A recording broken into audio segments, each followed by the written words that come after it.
करना है, जो सखियां कह रही हैं कहने दो। और बड़े आनंद के साथ एक दिन नहीं, 2 दिन नहीं, कई दिन भगवान राम की बारात जनकपुर में ठहरी। जैसे ही विवाह संपन्न हुआ, अयोध्या नरेश महाराज दशरथ ने कहा जनक जी से कि अब हमें विदाई दो, अब हम जाना चाहते हैं।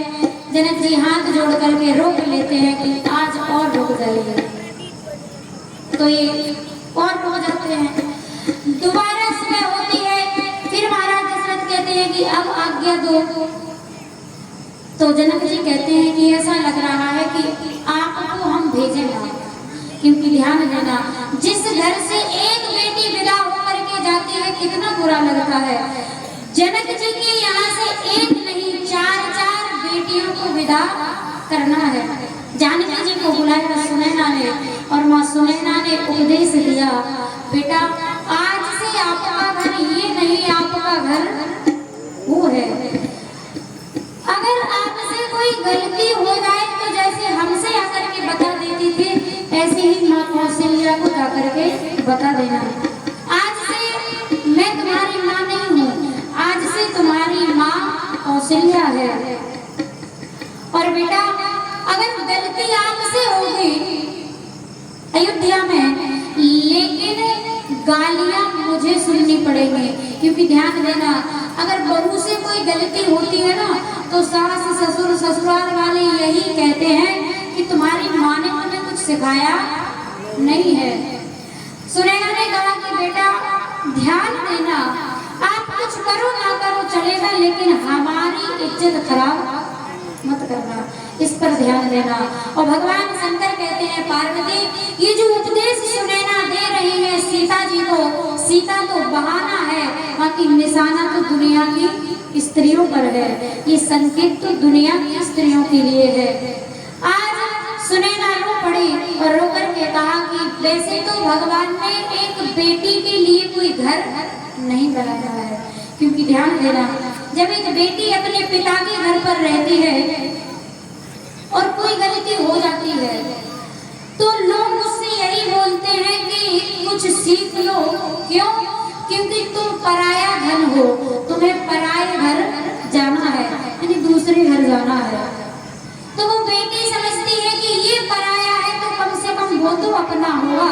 लेकिन जब वो ससुराल पहुंचती है, ससुराल में कोई गलती हो जाती है तो यही ससुराल में सुनने को मिल जाता है। ससुराल में कोई गलती होती है तो ससुराल में भी यही कहते हैं लोग कि अरे वो क्या जाने हमारे घर की रीति रिवाज को, वो तो पराये घर से आई है, वो तो पराई है, वो क्या जाने यहाँ की रीति रिवाज। सुनैना रो पड़ी कि हे प्रभु वैसे तो आपने एक स्त्री का, एक नारी का कोई घर नहीं बनाया, क्योंकि जितनी विपत्ति एक स्त्री को आपने लिख दी है, जितनी परीक्षा एक स्त्री के जीवन में है, उतनी पुरुष के में कभी हो ही नहीं सकते। और आज सीता और सुनैना दोनों रो पड़े और सुनैना कहती है कि मैया तूने बेटियों का कैसा भाग्य बनाया है।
है।